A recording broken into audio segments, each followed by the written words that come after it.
आज की कहानी है कफन। सर्दियों का समय था। एक झोपड़ी के दरवाजे पर बाप बेटा बुझी हुई आग के सामने बैठे हुए थे। झोपड़ी के अंदर बेटे की पत्नी बुधिया प्रसव के दर्द से गुजरने की वजह से करहा रही थी। कभी हल्की तो कभी जोर से उसके मुंह से चीखें निकलती थी।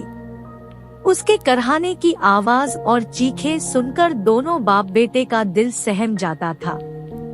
बधिया के ससुर घीसू ने आधी रात तक चीखें सुनी और फिर थककर कहा कि ये बचेगी नहीं।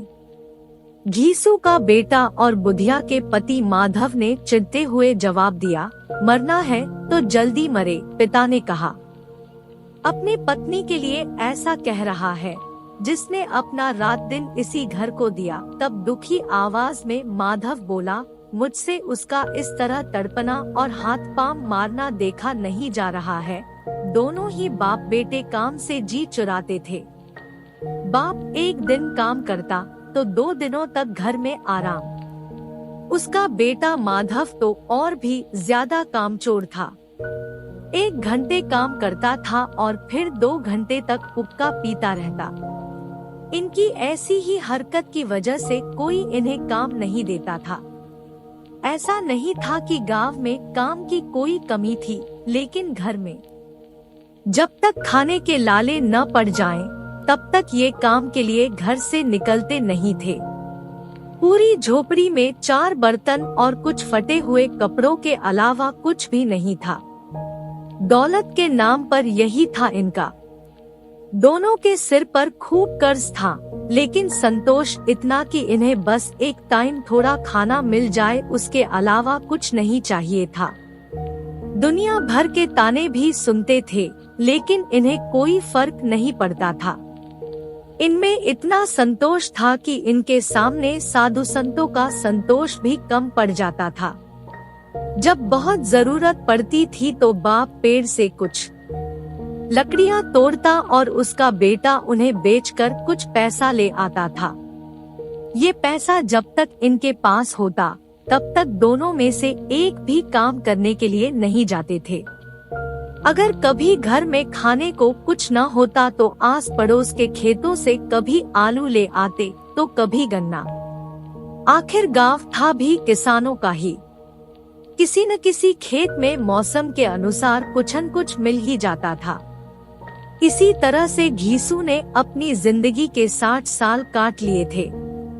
आज भी बाहर आग के पास बैठकर किसी के खेत से लाए आलू को भूनकर दोनों बाप बेटे खा रहे थे और बुधिया अंदर दर्द में तड़प रही थी।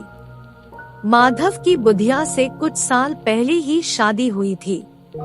उसने घर को अच्छे से संभाल लिया था, लेकिन माधव और घीसू और भी कामचोर हो गए थे। अभी दोनों के मन में था कि बुधिया जल्दी से दुनिया से चली जाए और वो आराम कर सके।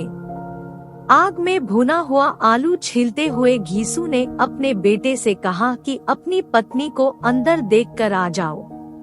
कुछ हो गया तो पैसा भी नहीं है कोई काम करवाने के लिए। घीसू के बेटे ने अंदर जान से इनकार कर दिया। उसे डर था कि कहीं उसका पिता सारे आलू न खा जाए। वो बोला कि मुझे डर लगता है, आप ही अंदर जाकर क्यों नहीं देख लेते हैं? माधव के पिता घीसू ने जवाब दिया, कैसा डर? मैं बैठा तो हूँ यहाँ। तुझे पता है, जब तेरी माँ बीमार हुई थी, मैं उसके पास 3 दिन तक बैठा था। अगर मैं अंदर जाता हूँ तो उसे शर्म आ जाएगी।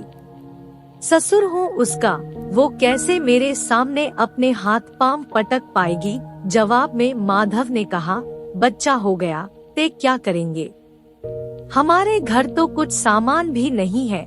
माधव बोला, बच्चा आए तो सही एक बार, घर में भी सारा जरूरी सामान आ जाएगा। भगवान सब संभाल लेंगे। कल के दिन यही आस पड़ोस के लोग बच्चा होने पर बिन मांगे घर में ही चीजें देकर जाएंगे।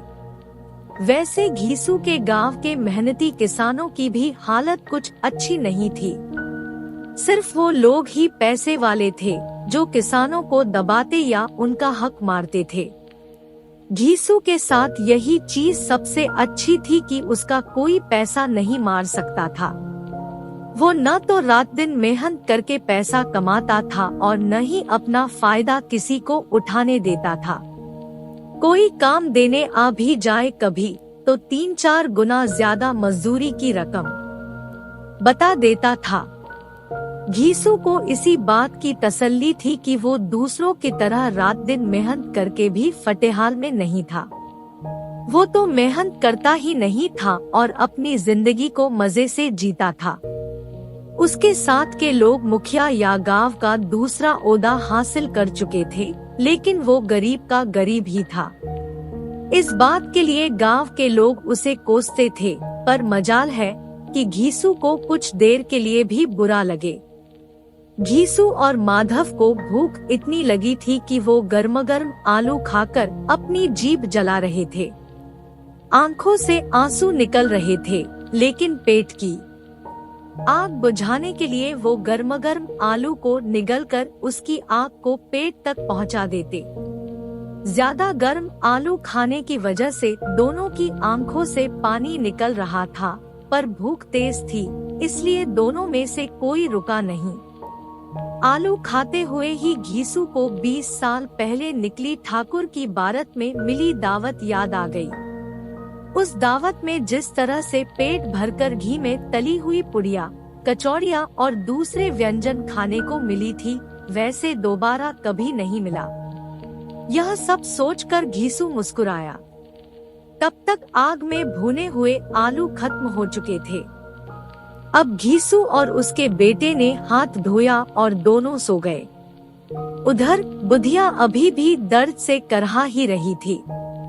रात भर अच्छे से सोने के बाद जैसे ही माधव की नींद खुली तो सबसे पहले अपनी पत्नी को देखने के लिए गया, लेकिन तब तक उसका शरीर ठंडा हो चुका था। उसके पेट में बच्चे के मरने की वजह से बुधिया की भी मौत हो गई थी।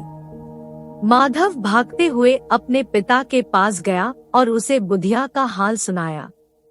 यह बताते हुए माधव जोर जोर से रोने लगा और उसका साथ देते हुए घीसू भी हाय हाय करते हुए अपनी छाती पीटता तो कभी सिर के बाल नोचता। इतना शोर सुनकर आस पड़ोस के लोग दौड़ते हुए आ गए।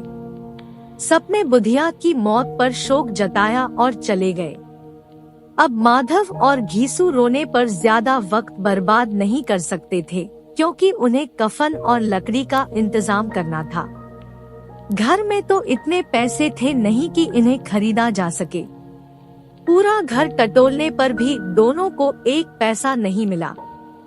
थक-हार कर दोनों रोते रोते गांव के जमींदार के पास पहुंच गए।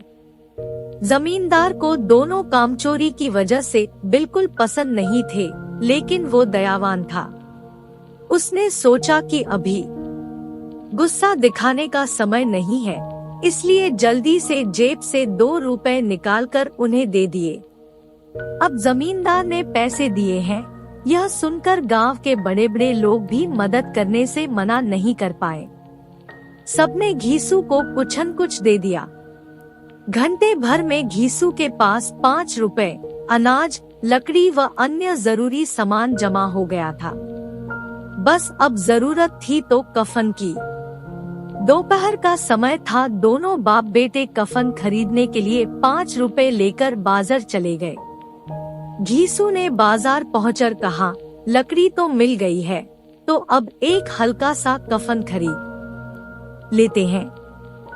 अच्छा खरीद कर भी क्या करेंगे, उसे तो जलना ही है। अब दोनों सस्ता और हल्का सा कफन खरीदने के लिए एक दुकान से दूसरी दुकान जाने लगे, लेकिन उन्हें सस्ता कुछ भी नहीं लगा। तभी माधव ने कहा, कैसा रिवाज है, जिस औरत को जिंदा रहते हुए अच्छे कपड़े पहनने के लिए नहीं मिले, उसे मरने पर नया कफन ओढ़ाना होगा। ये 5 रुपए पहले मिलते तो अच्छे से दवाई कर लेते। शायद आज वो जिंदा होती। सूती, रेशम, हर तरह का कफन दोनों बाप बेटे देख चुके थे। दोपहर से शाम हो चुकी थी, लेकिन दोनों को कुछ भाया नहीं। तभी उन्हें पास में ही एक मैखाना दिखा। दोनों वहां गए और पहले एक बोतल ली। उसके बाद खाने के लिए चटनी, मछली और तमाम चीजें मंगाई। दोनों ने आज खुलकर खाया। इतना खाया कि 2 रुपए खत्म हो गए। घीसू बोला, बहू को कफन ओढ़ाते तो क्या होता, जल ही जाता ना। कुछ भी बहू के पास तक नहीं पहुंचता, लेकिन आज इतना खा लिया है कि मन तृप्त हो गया। उसे हमारी दुआएं लगेंगी।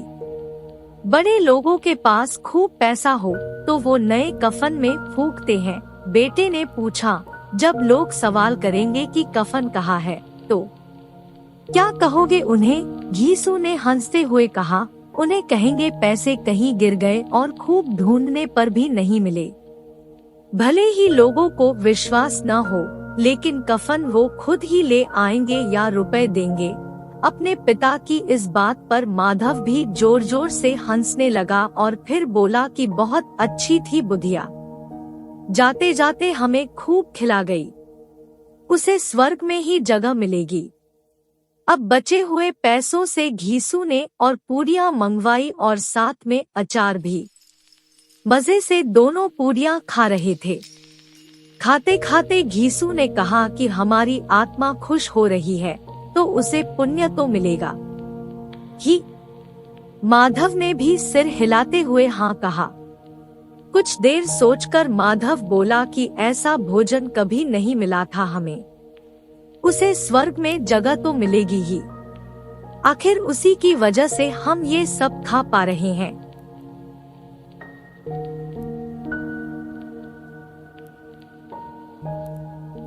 फिर माधव ने कहा कि क्या हम लोग भी एक दिन स्वर्ग जाएंगे? माधव के इस मासूम सवाल का घीसू ने कोई जवाब नहीं दिया और कहा कि चुपचाप से खाना खाओ। वो इस वक्त ऐसी बातें करके अपना आनंद कम नहीं करना चाह रहा था। फिर माधव ने पूछा, अगर बुधिया स्वर्ग में हमसे पूछेगी कि मेरे लिए कफन क्यों नहीं लाए तो हम क्या जवाब देंगे? घीसू पूछने लगा, तुझे किसने कह दिया कि उसे कफन नहीं मिलेगा? बिल्कुल मिलेगा और बहुत अच्छा मिलेगा। कौन देगा? सारा पैसा तो हम खा गए, नाराज होते हुए माधव ने कहा। जवाब में घीसू बोला, वही देंगे जिन्होंने इतना कुछ दिया है। बस इस बार पैसा हमारे हाथ नहीं लगेगा, लेकिन कफन जरूर आएगा। माधव जोर जोर से रोते हुए कहने लगा, स्वर्ग की रानी बनेगी मेरी पत्नी। उसने बहुत दुख झेला है। यहाँ पिता ने उसे चुप कराने की कोशिश की और कहा, रो मत, वो दुनिया के दुख से दूर चली गई। अब दोनों खड़े होकर गाना गाने लगे, नाचने लगे। सब उन्हें देख रहे थे, लेकिन उन्हें किसी से कोई फर्क नहीं पड़ रहा था। नशे में चूर बाप बेटे नैना झमकावे गाते गाते उसी जगह पर गिर गए। कहानी से सीख, इंसान को कामचोरी नहीं करनी चाहिए, वरना जीवन को चलाना मुश्किल हो जाता है। साथ ही ज्यादा संतोषी होना से जीवन में आगे बढ़ने की चाह ही खत्म हो जाती है। Thank you for watching. Please like, subscribe and share.